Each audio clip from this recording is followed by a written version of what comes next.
Welcome. You join me on a very auspicious day,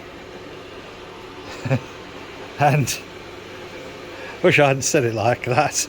I'm just getting ready to dough in, and the reason why this is an auspicious day is because this is the first, well, it isn't, it's a long story, but this is the first planned commercial brew for the Alchemist. The first planned commercial brew. There have been 8, 9, 10, 11, 12, 13, 15 others, 14 others upon which I have paid duty, but they were not originally planned to be commercial brews. Anyway, enough of that nonsensical gibberish. I'm just getting down now to the level whereby there will be enough water in HLT in order for me to chuck in my bits. That's fine, so we can turn that off. I'm raising this up to 78. I chucked it in at 70, whatever it was, 4. So I want my strike temp to be about 66. So you can see that's currently raising a little bit, and hopefully we will be, there we are.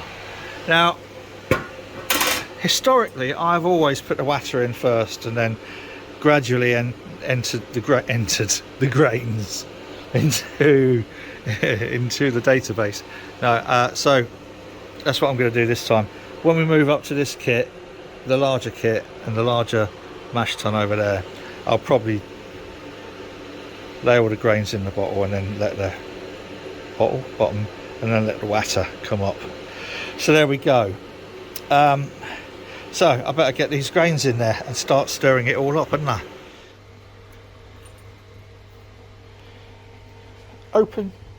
Open, down to here, out of here, in, through there, up and out.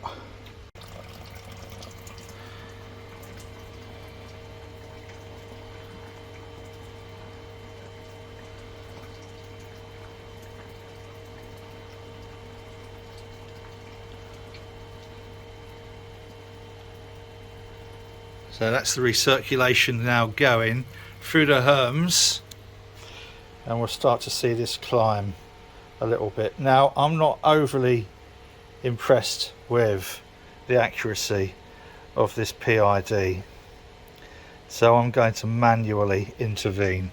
Let's get the lid back on.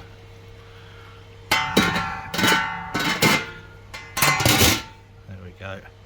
So I shall manually step in. This is going through here, the herms, which is at 78-ish, 79, 70, sorry, 77.9. It's dropping a bit now because of the cooler, I suppose, wort, isn't it, really, that we're throwing through. Right, we'll come back when we're back up to where we need to be. This is a bit dire. We've dropped down to 62. It's the first 15 minutes where all the main conversion takes place. Now, rather miraculously, I missed it at the point where the PID, it actually got to 66 and it did turn off, but look how much it's overshooting. So it wasn't really calculating properly. It should have said I need to slow down long before we get there, and the price, the temperature will I don't know what's wrong with me today. The temperature will increase after the herms has been turned off. But it's a good mash. This one I've done this before at 68.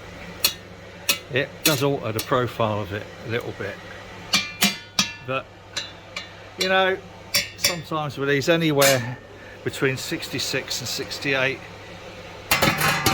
It's sort of acceptable. In order to get 67, I'll live with that. I'm okay with that. And at different places in there will be different temperatures anyway. It's just the way it is. Good. So we've got 60 minutes now. While that is all converting those bits there, get some nice sugary, sweet stickiness. Yummy. That's nice. It's dropping well. Bit of a disaster earlier, which I'll come to in a bit, but not just yet. A pH of 5.1. That is temperature compensated, by the way. Dropped it down by having this jug inside a jug full of ice cold water. 5.1. Can't fault that. It's that time. We have reached the end of mash, and I'm using the Valentine arm and going down into the underback, which of course I do need to connect up to the control panel. But first we're going to start a very gentle sparge.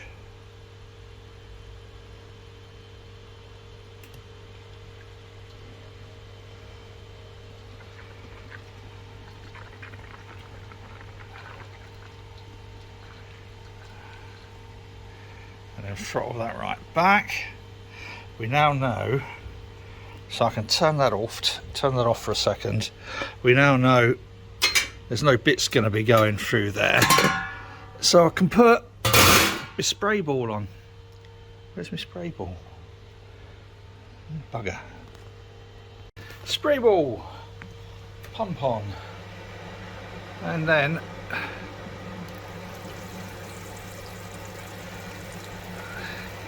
when the water level there rises, oh, that's the door. Oh, I've skipped quite a bit today. Skipped end of the mash, the transfer, the runoff, the sparge, all that. Skipped it. Skipped a lot of it. We're coming up to the end of the boil now. I think we've got, I don't know how many, about 10 minutes left. About 5 minutes ago I chucked some maltodextrin in there and some yeast nutrient. So when we're at flame out, I'll then cool it down using our immersion cooler that we got from our Jack. Cheers, Jack. And then bung the hops in. I'm going to do something slightly different with the hops just for a trial today. I'm going to use a bag. I don't know if it'll work. It might do, it might not do. This is an Aldi bag, which I think they intend you to put fruit and veg in. I soaked it in Starsan for a very long time. The hop addition is 75 Strata, 75 Citra Lupamax, and 50 Idaho 7. Story behind the hops is a little bit distressing, because today I came to check the hops and discovered, to my horror, that the power had gone off to my little hop freezer. So all the hops in here had defrosted. I'm not sure how long. I think probably about a week.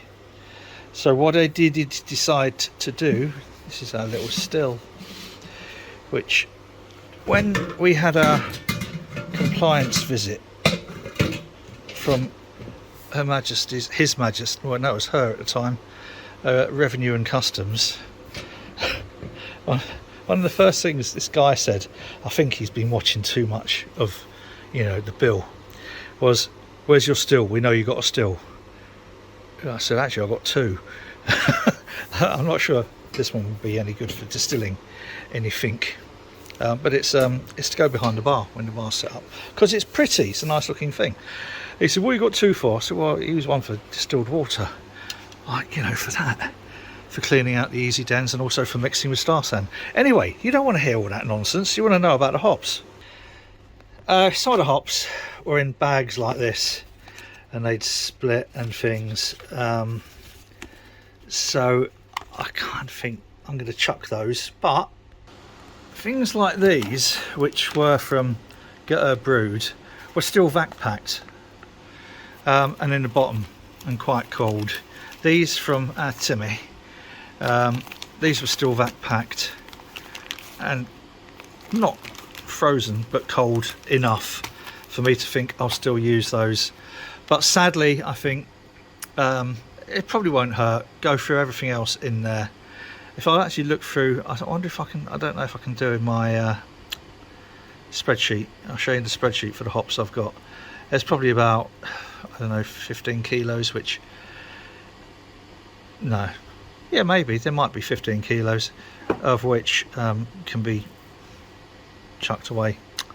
So yeah, a bit of a ball ache, but you know, these things are sent to try us. Consider myself tried. Right, I need to think about getting the Firmzilla cleaned and star sanded. Well, it's already cleaned. It needs some star sanding. We are down to 80.32322, 80 point something close anyway.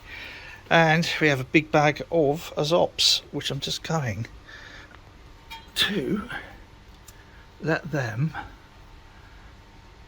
sink themselves in. I don't think the elements stick over this far, so I'm just going to let that sink a little bit like that, because what I wouldn't want is for those elements to still be quite hot and to melt the bag, because that would fuck the whole thing up. So that's good. Now those are really going to swell up, so I'm going to give them some nice agitation and see how we go over the next 30 minutes. So I shall just stick that on there. Sorry, I didn't film that. Just hang that on there, and I think I'm gonna pop a lid on.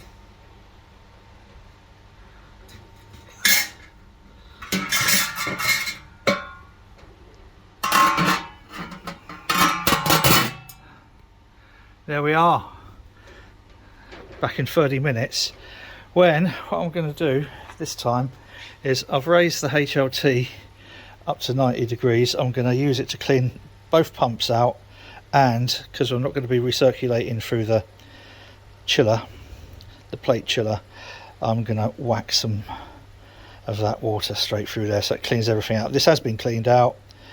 I was going to give it a final flush with Star San.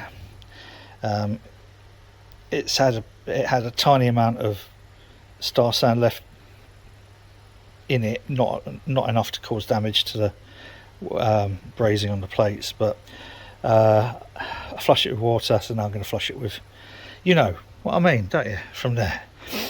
Gosh, right, it's a decent colour, that, isn't it? I don't know if that's going to show up very well, but it's not really bad, is that? Right, 30 minutes. Gives me time to have a coffee and start a clean up. Right, the only thing I forgot to do was the original gravity, the starting gravity, which was, according to this, and I didn't want to start filming it because this is exceptionally fragile. It's a Stevenson Reeve saccharometer, hydrometer to you and me. Delicate, bloody right it is. And this measures up in the range between 1030 and 1060. Mine came out 1052.2, 10522. The Anton Par Easy Dens came out at 105.2. Woo! Spooky. And was dead on 20 degrees. So happy with that. I'm now going to put this away very carefully because it's very expensive. So what's different doing a brew commercially under a revenue and customs license, and then selling it through the alcohol wholesale registration scheme with which we is registered, and homebrew? Well, ostensibly, never mind. The process obviously is the same, but I've gone bonkers with sanitizing everything, bonkers with measuring everything, pH, parts per million on the reversist osmosis, getting the water profile even better than before. Star sanding absolutely everything. By the way, quick tip: don't leave silicone hoses in star sand; they fall apart. And the recording, unfortunately I've turned the computer off, but I would show you the BMS brewery management system, which our good friend Christopher Harrison Hawks, Harry Brew 69, put me onto, which is pretty good as it goes. So record everything, absolutely everything. Look at the process, and a part of the process is looking at potential points of failure. You know, the hazard assessment at critical control points. I've cleared everything down. Actually, there's the malt from earlier. I can turn that off now. I'm starting to fill the HLT again with reversed osmosis water, because I'm going to try something new. I'm going to try a Pilsner with no added salts, something that Stephen Law suggested a year or so ago. Never got around to doing it. But yeah, so for the commercial brew, document everything. Absolutely, just document the lot, because if it's written down, it's written down. You can go back to it later. Sometimes with homebrew, yeah, okay, I make my, I do my notes, I do, my recipe and my notes, etc. But commercially, got to take it up a notch, like that. And yeah, so even though all of these that I've got on here and here are sellable because duty has been paid on them, they weren't actually originally brewed to be sold. They were brewed as homebrew to be given away. But I've elected to pay duty on them. It was either that or go to prison. Not quite, but you know what I mean. So these could be sold, but you know what? I'm still going to give them away because they're not insured. Well, the process of making them wasn't insured, whereas the process for that one today covered by insurance. So if anyone dies, we're insured. Oh, stop it. Right, anyway, that's it for now. I hope you've enjoyed this very strange, for me, video. I know it's just another brew video, but it's the first planned commercial brew. Oh, this isn't one of mine. This is a can from someone else. So yeah, whatever you're doing, boys and girls, do it safely, and cheers.